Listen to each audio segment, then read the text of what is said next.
Have you ever wondered what dark secrets lie buried in the foundations of old farmhouses? What whispers might still echo through weathered walls that have witnessed generations of family trauma? Tonight, we explore one of Kentucky's most disturbing cold cases that remained unsolved for over a century, until now. Before we continue with this disturbing story, please comment below where you're watching from. Your support helps this channel continue to bring these hidden, forgotten horrors to light. Subscribe now, as we need your help to keep uncovering these secret historical cases that others want buried forever. On a crisp October morning in 1902, Sheriff Thomas Whitaker received an unusual telegram from a bank in Louisville.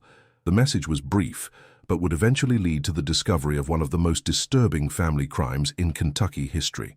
The Blackwood twins, Eliza and Elizabeth, had just completed the sale of their family's 300-acre farm in Hardin County for a sum that would be equivalent to nearly $2 million today. The sale itself wasn't suspicious. Many farming families were selling their land as industrialization spread across America. What raised the bankers' concerns was a comment made by Elizabeth during the signing of the final papers. "Mother always said she'd never leave the farm," she had remarked with an unsettling smile, "and she never will." The banker, Harold Pierce, found this comment peculiar enough to mention it to his cousin, who happened to work for the sheriff's department.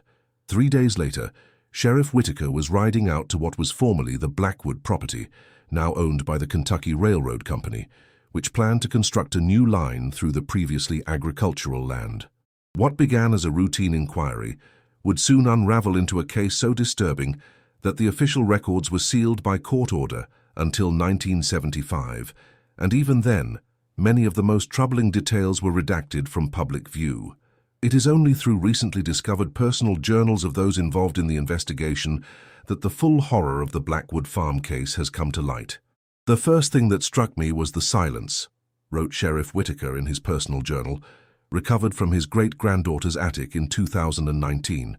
"I've visited countless farms, and there's always sound. Animals, wind in the crops, workers calling to each other. But the Blackwood place was different.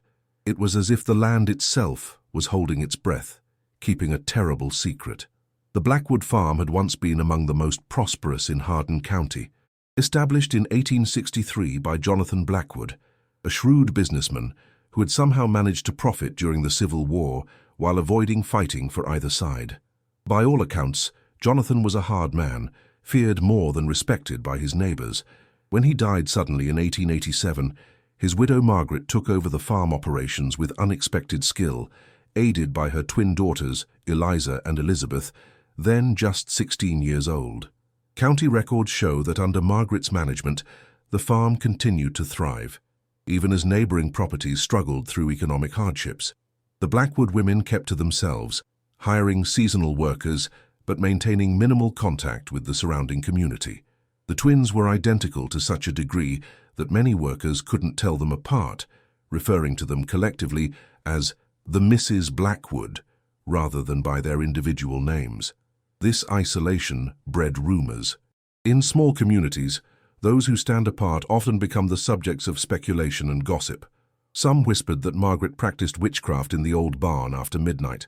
Others claimed the twins spoke in a language of their own invention. Most dismissed these tales as small-town superstition, but as Sheriff Whitaker would discover, the truth was far more disturbing than any rural legend. The Blackwood farmhouse stood 2 stories tall, a once impressive structure that had fallen into disrepair over the years. Paint peeled from the clapboards like dead skin, and several windows on the upper floor had been boarded over. The wraparound porch sagged under the weight of neglect. As Sheriff Whitaker approached the house, he noticed something unusual. Fresh dirt piled beside the foundation, as if someone had been digging recently. His knock at the front door went unanswered. According to protocol, his investigation should have ended there. He had no warrant, no explicit reason to believe a crime had been committed, but something, what he would later describe as a feeling of wrongness that settled in my gut like spoiled milk, compelled him to circle the property. At the back of the house he found a cellar door hanging open. The smell that emerged from that dark opening would haunt Thomas Whitaker until his dying day. "It was sweet and rotten at once," he wrote, "like meat gone bad mixed with molasses. I knew that smell from the war. It's not something a man forgets." What Sheriff Whitaker found in the cellar of the Blackwood farm would shock the conscience of the entire county had it been made public, but the authorities concerned about the gruesome details causing public panic released only the bare minimum of information. The farm was declared a crime scene, and a more thorough investigation was launched. The cellar contained a single room, approximately 15 feet square, with walls of stone and a packed earth floor. A kerosene lamp sat on a small table, unlit. Beside it was a leather-bound book, Margaret Blackwood's personal diary, and in the center of the room was a rocking chair, bolted to the floor. From the personal notes of Dr. Samuel Jenkins, the county medical examiner, I have witnessed the aftermath of violence many times in my 23 years of practice, but nothing prepared me for what I observed in the cellar of the Blackwood farm. The subject, identified as Margaret Blackwood, 67, had been secured to a rocking chair by means of leather restraints at the wrists, ankles, and across the torso. Evidence suggests she remained in this position for an extended period, perhaps years before her death, which I estimate occurred approximately 6 months prior to discovery. The diary found beside the rocking chair revealed the almost unimaginable truth. The final entry, dated April 10, 1902, was written in a shaky hand. My daughters believe I cannot hear them as they discuss the sale of my farm. They think the laudanum they mix into my broth has dulled my senses completely. Perhaps it has dulled my body, but my mind remains clear enough to understand their betrayal. Last night, I heard Elizabeth tell her sister they could get far more money if they claimed the entire farm, including the north pasture that I promised to the church. Mother won't know, she said. Mother will never leave this chair. And Eliza laughed, a sound so like the laugh of their father that I felt ice form around my heart. I believe they plan to depart soon after the sale is complete. They speak of California, of a new life far from here. They do not speak of what will become of me. I fear I already know. The investigation revealed that Margaret Blackwood had not been seen in public since 1897, 5 years before her remains were discovered. The twins had told neighbors that their mother had become reclusive after falling ill with a nervous condition. They claimed to be caring for her and occasionally would relay messages supposedly from Margaret to tenants or business associates. Dr. Jenkins' examination revealed the extent of this deception. The condition of the remains suggests severe malnourishment over an extended period. The subject's muscles showed significant atrophy, consistent with being restrained and immobile. Most disturbing were the restraints themselves, custom-made leather cuffs lined with sheepskin, crafted with obvious care to prevent chafing while ensuring the subject could not escape. This was not an impulsive act, but a meticulously planned long-term confinement. By the time the investigation began in earnest, Eliza and Elizabeth Blackwood had vanished.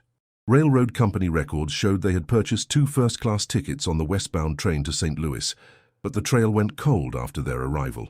The sisters, then 31 years old, seemed to have disappeared into the vast expanse of America. Sheriff Whitaker was not content to let the case remain unsolved. Over the next year, he sent telegrams to law enforcement offices across the Western Territories, describing the twins and the nature of their crime. His persistence was met with silence or reports of false leads until the summer of 1903, when he received a reply from a Sheriff Jones in Tucson, Arizona Territory. Have encountered women matching description, the telegram read. Operating boarding house for minors, using names Emma and Eleanor Black. Suspicious deaths of 2 elderly female boarders reported last month. Advise on how to proceed. What followed was one of the earliest examples of interstate law enforcement cooperation in American history. Sheriff Whitaker traveled by train to Arizona, bringing with him the evidence collected from the Blackwood farm, including photographs of the crime scene and Margaret's diary. The boarding house, operated by Emma and Eleanor Black, sat on the outskirts of Tucson, a 2-story adobe structure with 6 rental rooms. By all accounts, it was well maintained and popular among the single men who worked in the nearby copper mines. The twins were considered respectable businesswomen, active in the local church and known for their generous donations to orphans. This carefully constructed facade crumbled when Sheriffs Whitaker and Jones arrived with a warrant to search the premises. According to Sheriff Jones' official report, the subjects attempted to flee upon our arrival, but were apprehended in the rear yard. Subject, identified as Eliza Blackwood, was carrying a carpet bag containing $837 in cash, 2 sets of identification documents, and a silver locket containing what appeared to be human hair. Subject Elizabeth Blackwood offered no resistance, but repeated the phrase, "Mother said we could have it all," several times during her arrest. The search of the boarding house revealed that the twins had been following a pattern similar to the one they had established with their mother. 2 elderly women who had taken up long-term residence in the boarding house had died under suspicious circumstances in the previous 6 months. Both had revised their wills shortly before their deaths, naming the twins as their sole beneficiaries. More disturbing was the discovery made in the cellar of the boarding house. Behind a false wall, investigators found a small room containing 2 rocking chairs, identical to the one in which Margaret Blackwood had been imprisoned and died. These chairs were new, not yet used, but already equipped with the same custom restraints found in Kentucky.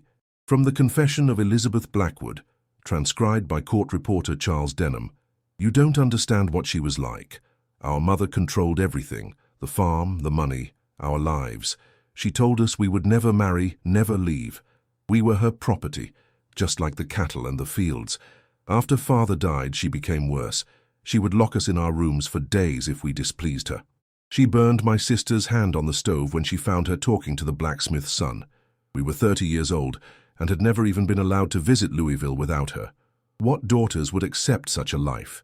We didn't kill her quickly because she never showed us mercy. We wanted her to understand what it felt like to be imprisoned, to have your life controlled by another. The others were different. They were kind to us at first, but then they began to ask questions about our past. They threatened to write to Kentucky. We couldn't allow that. The trial of Eliza and Elizabeth Blackwood became a sensation in Arizona territory, though efforts were made to prevent the most gruesome details from reaching the public. The prosecution presented evidence of at least 5 murders attributed to the twins, their mother, the 2 boarders in Tucson, and 2 elderly women in St. Louis whose deaths had previously been ruled natural, but were re-examined after the twins' arrest. The defense attorney, William Stanton, attempted to portray the sisters as victims of their mother's cruelty, who had suffered a shared psychological break.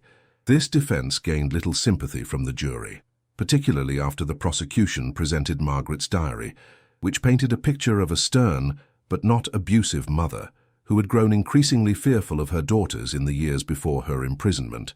From Margaret's diary, dated August 3, 1896, "I found Eliza in the barn today, practicing with Jonathan's old pistol. When I asked what she was doing, she smiled in that empty way that has become so common with both girls, and said she was preparing for changes. Later, I overheard them in the garden, speaking in that private language they developed as children. Though I cannot understand the words, their tone was animated, excited. They fell silent when they noticed me watching. Tonight, I will move the lockbox with the farm deeds from the study to my bedroom. I do not wish to believe my daughters capable of treachery, but a mother's intuition warns me to be cautious. On December 7, 1903, after a trial lasting just 6 days, Eliza and Elizabeth Blackwood were found guilty of the murder of Margaret Blackwood and sentenced to hang. The judge, Harold Winters, noted in his ruling, "In my 14 years on the bench, I have encountered many individuals who have committed heinous acts, but few who have displayed such calculated cruelty over such an extended period. The premeditated nature of your crime against your own mother, the woman who gave you life and provided for you, places this case among the most disturbing this court has ever witnessed." The execution was scheduled for January 15, 1904. The sisters were held in separate cells in the Tucson jail, the first time they had been physically separated since birth. According to jail records, neither twin spoke a word after their sentencing, communicating with guards only through nods or gestures. They were not permitted to see each other until the morning of their scheduled execution. What happened next would add yet another layer of mystery to the already disturbing case. On the night of January 14th, a fire broke out in the jail's kitchen. In the ensuing chaos, as guards evacuated prisoners, Elizabeth Blackwood disappeared. Despite an extensive search involving law enforcement officers from 3 counties, she was never found. Eliza Blackwood was hanged as scheduled on January 15th. Her final statement, recorded by prison officials, consisted of just 5 words: "She'll come back for me." For decades, the case of the Blackwood twins faded from public memory. relegated to dusty courthouse archives and the nightmares of those who had been involved in the investigation. Sheriff Thomas Whitaker returned to Kentucky, where he served as sheriff until 1921. His personal journals reveal that he never considered the case truly closed, writing on his retirement, "I still dream of those identical faces, those empty smiles, and I wonder if Elizabeth Blackwood is still out there, growing old somewhere far from Kentucky, or if she perished in the desert trying to escape. Some nights, I convince myself she's dead. Other nights I wake convinced she's standing in the dark corner of my bedroom, watching with patient hatred." The Blackwood Farm was eventually developed by the railroad company as planned. The farmhouse was demolished, the cellar filled in. A small station was built near where the barn had stood. For years, passengers reported an unusual chill when waiting on the platform, particularly around sunset. Railroad workers refused to remain at the station after dark, claiming to hear the creak of a rocking chair when the wind blew from the east. In 1957, during expansion of the rail line, workers excavating near the former site of the Blackwood farmhouse made a disturbing discovery. Buried approximately 6 feet below the surface, they found a collection of personal items, women's clothing from the turn of the century, several pieces of silver jewelry, and a leather-bound Bible with the name Margaret Blackwood inscribed on the inside cover. Most disturbing was a daguerreotype photograph showing identical twin girls, approximately 5 years old, sitting on either side of a stern-faced woman. The photograph had been altered. The woman's face had been scratched out with such force that the paper was torn. These items were turned over to the Hardin County Historical Society, where they remained in storage until 2018, when graduate student Rebecca Collins began researching 19th-century crimes for her doctoral dissertation. Collins' investigation led her to interview the descendants of those connected to the case, including Thomas Whitaker's great-granddaughter, who shared his personal journals. Through meticulous research across multiple states, Collins gradually pieced together what may have happened to Elizabeth Blackwood after her escape. Railroad employee records from the Southern Pacific Company show that in 1905, a woman named Eleanor Barrett was hired as a ticket agent in a small station outside San Diego. Barrett, described as a widow of approximately 35 years with a noticeable scar along her right jaw, worked for the railroad until 1922, when she purchased a modest house on the outskirts of town. A local newspaper article from 1923 mentions Barrett opening a small boarding house, catering specifically to elderly ladies of gentle birth seeking affordable accommodation in a mild climate. Over the next 15 years, county death records show that 8 women died while residing at Barrett's boarding house.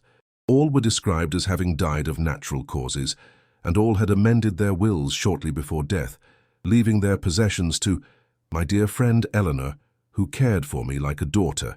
Barrett herself disappears from public records after 1938. The boarding house was sold to new owners, who reported finding unusual modifications to the cellar, a small room behind a false wall containing a single rocking chair bolted to the floor. Collins' research took an even more disturbing turn when she discovered a series of unsolved disappearances in Hardin County, Kentucky, between 1940 and 1963. 5 elderly women, all living alone in isolated farmhouses, vanished without explanation. In each case, neighbors reported seeing an elderly woman they didn't recognize visiting the victim shortly before the disappearance, a woman who walked with a pronounced limp and spoke with what was described as an unusual accent, not quite southern. The last such disappearance occurred on October 12, 1963, exactly 61 years after Sheriff Whitaker's initial discovery at the Blackwood farm. The victim, 82-year-old Martha Collins, no relation to Rebecca, lived less than a mile from the former Blackwood property. According to her neighbor James Whitaker, grandson of Sheriff Thomas Whitaker, Martha had recently mentioned, "A nice older lady who stops by for tea says she grew up around here but moved away as a young woman." Martha's house was found undisturbed, with no signs of struggle or forced entry. The only unusual element was a rocking chair in the living room that Martha's family didn't recognize, a chair that appeared to have been bolted to the floor but was now torn free, leaving 4 holes in the wooden floorboards. After this final disappearance, the mysterious visitor was never reported again in Hardin County. By then, Elizabeth Blackwood, if still alive, would have been 92 years old. The case might have remained nothing more than a historical curiosity had it not been for a discovery made in 2021. During the renovation of an abandoned property in Tucson, a property that records show was once owned by a woman named Eleanor Barrett, workers demolishing a section of wall found a hidden space containing hundreds of pages of handwritten text. These pages, now known as the Barrett Journals, appear to be the personal writings of Elizabeth Blackwood from 1905 until 1963. The final entry, dated October 15, 1963, reads, "I have fulfilled my promise to Eliza. The circle is complete. I returned to Kentucky one final time, to the place where it began. Mother always said twins share one soul between two bodies. When they hanged my sister, they hanged half of me. For 60 years I have lived with half a soul, collecting others to fill the emptiness. But now my work is finished. I have returned to the farm, or what remains of it. The house is gone, but the land remembers. I buried the box where we used to play as children, beneath the old oak tree. Inside is everything needed to begin again. Mother said twins run in families. Somewhere, someday, another pair of sisters will find it, and they will understand what must be done." County records confirm that the old oak tree referenced in the journal still stood on what was once Blackwood land until 2007, when it was removed during highway expansion. No excavation was performed before the tree's removal, and the ground where it stood is now buried beneath 20 feet of concrete and asphalt.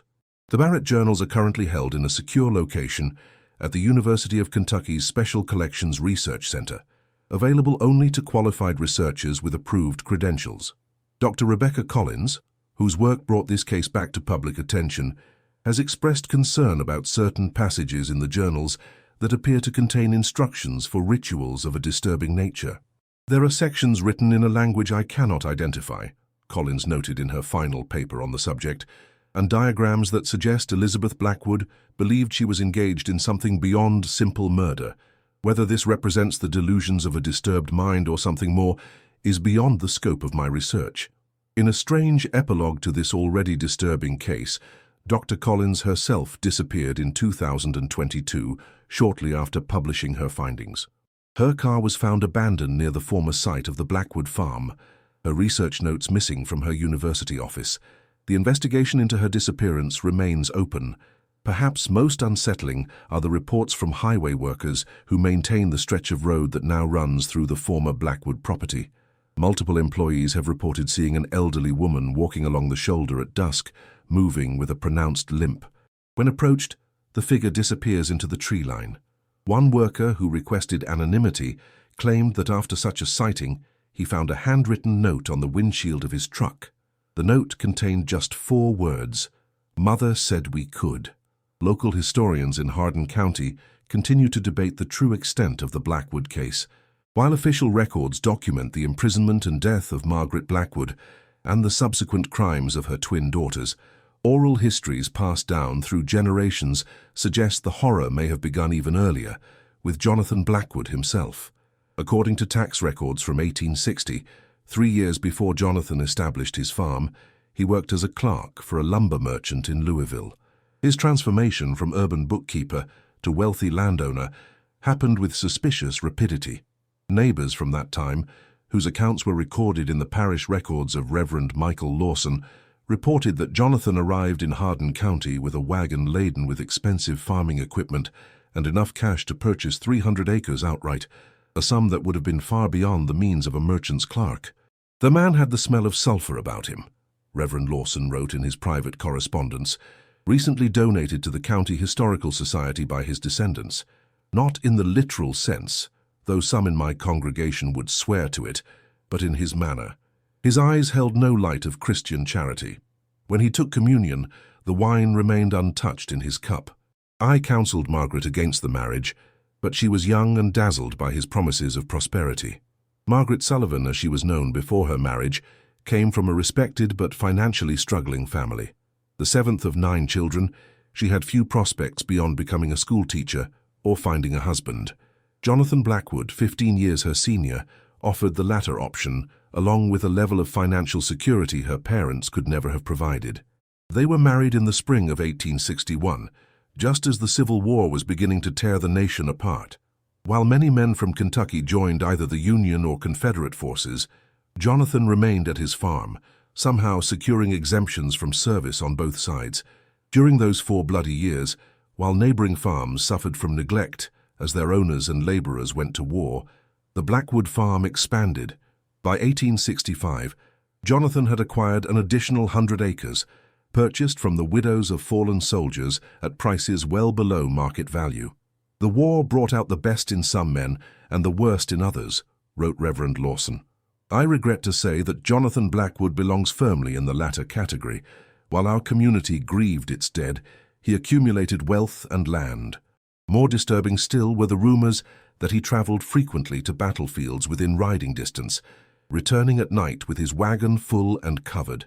What he collected on these excursions, none could say with certainty, but the widow Jenkins, whose property adjoins the Blackwood farm, once reported seeing him burying something in his north field by moonlight. These rumors might have remained just that, the suspicious whispers of a small community regarding an outsider, had it not been for the discovery made during the highway expansion of 2007. When workers excavated the area that had once been the north field of the Blackwood farm, they uncovered a mass grave containing the remains of 23 individuals. Forensic analysis determined these were Civil War soldiers, both Union and Confederate, who had died from battle wounds. Most disturbing was the evidence that some had still been alive when buried, with signs of desperate scratching at coffin lids. The official explanation, hurriedly provided by historical authorities, was that the site represented an improvised burial ground from a forgotten skirmish. This explanation fails to account for several troubling details: the presence of both Union and Confederate soldiers in the same grave, the lack of any recorded battle in that location, and the presence of valuables, wedding rings, pocket watches, even gold teeth, buried with the bodies, items that would normally have been sent back to families or, in less honorable circumstances, looted. More relevant to our understanding of the Blackwood twins is how this legacy of horror may have influenced their development. Margaret gave birth to the twins on November 1st, 1871, after several miscarriages. According to the journal of Dr. William Harper, who attended the birth, Mrs. Blackwood delivered identical twin girls after a difficult labor lasting 23 hours. The infants are small but healthy. Most unusual was Mr. Blackwood's reaction to the birth. Rather than the joy one expects from a new father, he examined the infants with cold scrutiny, particularly noting the small birthmark both share at the nape of the neck, shaped rather like a crescent moon. "The sign is there," he remarked, seemingly satisfied. When I inquired as to his meaning, he would not elaborate. The birthmark, Dr. Harper noted, would later be mentioned in the arrest records from Arizona, described as a distinctive crescent-shaped mark approximately 1 inch in length at the base of the skull, identical on both subjects. This physical feature, combined with their perfect facial symmetry, contributed to the twins' unsettling appearance, which many witnesses would later describe as unnatural or disturbing. Jonathan Blackwood's interest in his daughters went beyond the typical paternal pride. From their earliest years, he insisted on unusual parenting practices. The twins slept in the same crib until age 5, dressed in identical clothing until adolescence, and were deliberately isolated from other children. Most strangely, according to household staff who were interviewed after the murder case came to light, Jonathan encouraged the twins to develop their own private language. Mr. Blackwood would lock the girls in the attic for hours, reported Martha Davis, who served as housekeeper at the Blackwood farm from 1875 to 1880. "I could hear them up there, chattering away in sounds that were no proper language I ever heard. When I expressed concern to Mrs. Blackwood, she told me her husband believed twins had special abilities that should be cultivated.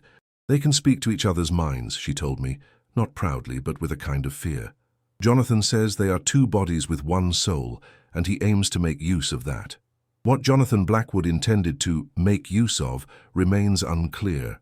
His sudden death in 1887, officially attributed to heart failure, occurred when the twins were 16 years old.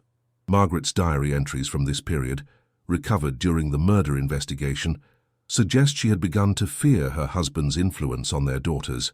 Jonathan spent 3 hours in the attic with the girls again today.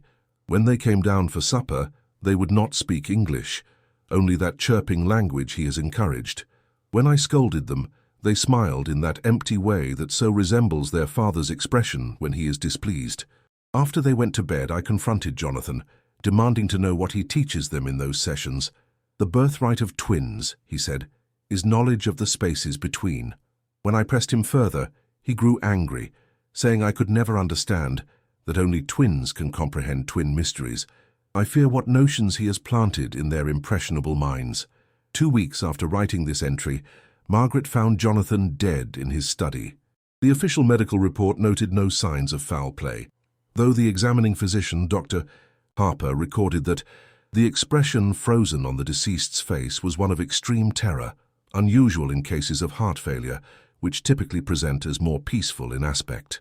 With Jonathan's death, many in the community expected the Blackwood women would sell the farm and move to Louisville, or perhaps even further east to Boston or New York, where Margaret's elder brother had established himself in business. Instead, Margaret took control of the farm operations with unexpected skill, while the twins, now approaching adulthood, became even more reclusive. County records show that in the year following Jonathan's death, Margaret made significant changes to the property. She had the attic, where Jonathan conducted his mysterious sessions with the twins, sealed off completely, the stairs removed and the access hatch plastered over. She dismissed several farmhands whom Jonathan had hired, particularly those who lived on the property. Most notably, she began attending church regularly for the first time since her marriage, often staying after services to speak privately with Reverend Lawson. From Reverend Lawson's journal, dated June 18, 1888, Margaret Blackwood continues to seek spiritual counsel regarding her daughters. Her concerns have grown more specific, and I must admit more disturbing. She claims to have found strange objects in the girls' bedroom, small animal bones arranged in patterns, candles burned to stubs in the middle of the night, and once, a page torn from Jonathan's Bible with certain passages underlined, all concerning twins from Scripture. When she confronted the girls, they replied in unison, using identical words and inflections. "Father said we are two halves of one whole, and when joined together, we can open doors." Margaret asked what doors they meant, but they would not elaborate. I have advised her to send the girls away to separate boarding schools, hoping distance might sever whatever unhealthy bond Jonathan encouraged. She fears they would find a way back to each other. Margaret did not follow the Reverend's advice. Perhaps she could not bear to send her only children away, or perhaps, as her later diary entries suggest, she feared what they might do if left unsupervised in the wider world. Instead, she attempted to normalize their upbringing, inviting the daughters of neighboring farms for tea parties and encouraging the twins to participate in community events. These efforts met with limited success. Elizabeth and Eliza attended social functions dutifully, but remained aloof, speaking only to each other, preferably in their private language. Young men who expressed interest in courting them were discouraged, not by Margaret, who would have welcomed such normal developmental milestones, but by the twins themselves, who received all advances with identical cold smiles. As the twins entered their 20s, the dynamic between them and their mother shifted. Margaret's diary entries from this period show increasing anxiety. The girls spend hours whispering together in the barn. When I approach, they fall silent, watching me with those matching stares that seem to look through rather than at me. Last night, I woke to find them both standing at the foot of my bed, silent and still. When I asked what they wanted, Elizabeth, at least I believe it was Elizabeth, said they were practicing. Before I could ask what they meant, they turned in perfect unison and left the room. I lay awake until dawn, listening for their footsteps. By 1895, when the twins were 24 years old, the balance of power on the farm had shifted decisively. Farm workers from this period reported that while Margaret nominally remained in charge, it was the twins who gave most orders, speaking alternately as if passing a single thought between two mouths. Margaret was seen less and less frequently in town, explaining her absences as due to female complaints that required rest. The last confirmed public sighting of Margaret Blackwood occurred on Christmas Eve, 1896, when she attended church services alone. Several parishioners noted her distracted manner and pale complexion. After the service, she spoke briefly with Reverend Lawson, pressing a sealed envelope into his hands with instructions not to open it unless she missed 3 consecutive Sunday services. Margaret did indeed miss the next 3 services. True to his word, Reverend Lawson opened the envelope, finding inside a letter and a key. The contents of this letter remained unknown until 2018, when it was discovered in a collection of church documents donated to the State Historical Society. Dear Reverend Lawson, if you are reading this, my fears have been realized. I believe my daughters intend me harm. This past year their behavior has become increasingly erratic. They speak openly now of their father's teachings, of being two halves of one whole, and of opening the door between. I have found drawings in their room, circular designs with strange symbols that Jonathan once sketched in his private notebooks. Most disturbing of all, I discovered them last week in Jonathan's study, which I had kept locked since his death. When I asked how they had entered, they smiled those empty smiles and said in unison, "Mother, we've always had the key." The lock showed no signs of forcing. Inside, they had removed the floorboards beneath the desk, exposing a small hiding space containing a leather-bound book I had never seen before. When I demanded they give it to me, Elizabeth said, "Father's book belongs to us. He prepared us to read it." I managed to take it from them while they slept, and what I found inside chills my blood. The book appears to be Jonathan's journal, but unlike the business ledgers he kept for the farm. This contains strange writings about the power of twin souls and rituals of conjunction. Many pages are filled with symbols similar to those I found in the girls' room. Most disturbing are the detailed instructions for something called the binding, a ritual requiring identical twins performed at specific lunar phases. Jonathan writes that he searched for years to find a woman who might bear him twins, consulting fortune-tellers and physicians about which bloodlines carried the highest likelihood. He describes my family's history of twin births, knowledge he could only have gained by investigating my ancestry before ever meeting me, as the primary reason he pursued my hand in marriage. The final pages detail how the twins must bind a third soul through sustained suffering, creating a triangle of power that would allow them to pass through the door between worlds. Reverend, I fear Jonathan raised our daughters not as human beings, but as instruments for some terrible purpose I cannot comprehend. I have hidden the book where I believe they cannot find it, beneath the loose brick in the southeast corner of the root cellar.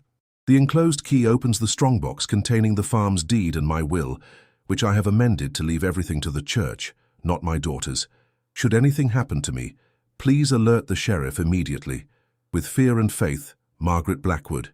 Reverend Lawson did indeed contact Sheriff Davis, the predecessor to Thomas Whitaker, but the subsequent investigation found nothing amiss at the Blackwood farm. The twins presented their mother, apparently suffering from a severe cold, to the sheriff for his brief inspection.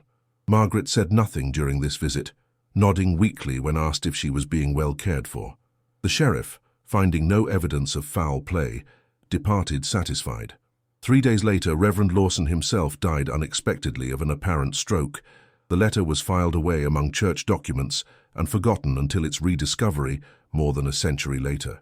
What happened in the years between this failed intervention and Sheriff Whitaker's discovery in 1902 remains largely speculative. We know from Margaret's final diary entries that she was initially confined to her bedroom before being moved to the cellar, where the twins could more easily conceal her from occasional visitors to the farm. We know they administered laudanum to keep her docile, while providing just enough nourishment to prolong her life and her suffering.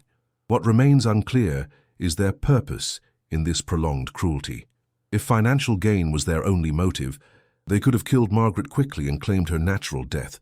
The elaborate restraint chair, custom-built for long-term confinement, suggests a more complex motivation aligned with the disturbing binding ritual referenced in Margaret's letter to Reverend Lawson. The discovery of similar restraint chairs prepared for the elderly boarders in Tucson further supports this theory, that the twins were engaged in what they believed was a supernatural practice, requiring the prolonged suffering of their victims. The Barrett journals recovered in 2021 contain numerous references to this practice, including elaborate diagrams of the restraint chairs with specific measurements and materials annotated in Jonathan Blackwood's handwriting, apparently copied by Elizabeth from her father's original book. One entry from 1925 reads, "Father's instructions were explicit. The binding must be maintained for 7 cycles of the moon to complete the first stage. Mother was our first and strongest binding, her maternal connection creating the foundation of the triangle. Each subsequent binding has strengthened the door, allowing brief glimpses through to the other side. Last night, during the new moon, As Mrs. Henderson entered her 5th month of binding, I saw it clearly for the first time, the landscape beyond the door, just as Father described it. A place where the rules of this world no longer apply, where two truly can become one.